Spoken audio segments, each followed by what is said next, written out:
Broncos DL John Franklin Myers on Chargers loss. It's a wake-up call. While outside scenarios can still get the Denver Broncos into the playoffs, the team still controls its destiny. With one more win, the Broncos would clinch their first playoff berth since 2015. 4 long stretches on Thursday night, it looked like the Broncos were going to punch their playoff ticket rather definitively. Alas, the Broncos squandered 2 different 11-point leads, inexplicably losing their discipline and perhaps even some vital self-belief in the process. Veteran defensive lineman John Franklin Myers admitted recently that a degree of complacency crept into their 34-27 loss to the Los Angeles Chargers because the Broncos were riding in on the back of a 4-game winning streak. "We were on a 4-game win streak, so, naturally I think there's some complacency that sets in," Franklin Myers said via Chris Tomasson of the Denver Gazette. "It's a wake-up call. It's next up. What happens next on the Broncos beat? Don't miss out on any news and analysis. Take a second, sign up for our free newsletter, and get breaking Broncos news delivered to your inbox daily."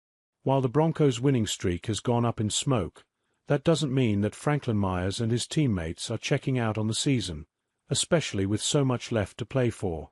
Playoff qualification now rides through Cincinnati next Saturday, and of course, Joe Burrow's Bengals are striving to climb back into an unlikely wild-card spot themselves. It's a formidable challenge for Myers and company. He's already registered 5.5 sacks this season and insists that absolutely nobody in the Broncos locker room is checking out on the team's playoff ambitions. "It's letting people understand what the goal is, and I think as a team we understand what it is," Franklin Myers told Tomasson. "But just reiterate that. And the guys here know that there isn't any quit here.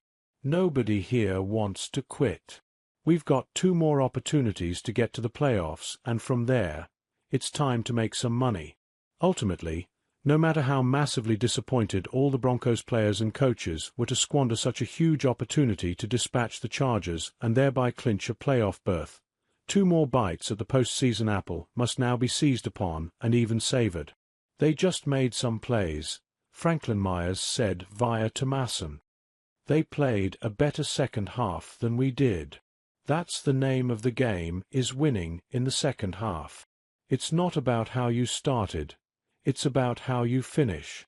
We started fast, but we didn't finish fast." Myers might be in only his first year in Denver, but he's added a nasty attitude to the defensive mix by providing an alpha presence in the lineup and behind the scenes. Furthermore, having previously experienced 5 consecutive seasons without playoff football in New York, Myers sounds like a man who doesn't want his impressive individual performances to be all for nothing when the regular season gun sounds. "Turn the tape on," Franklin Myers said about his Pro Bowl credentials. "I win my one-on-ones in the run game, dominate, knock people back, and do a good job of just playing off my teammates, and they put me in a good position. But turn the tape on, and I don't think you'll find anybody that wins more one-on-ones at a better rate." When faced with the omnipresent threat that Burrow will present Franklin Myers and the listing Denver defense next week in the Queen City, all that swag and confidence the Broncos veteran lineman has in abundance will be required if a playoff spot is going to finally be secured.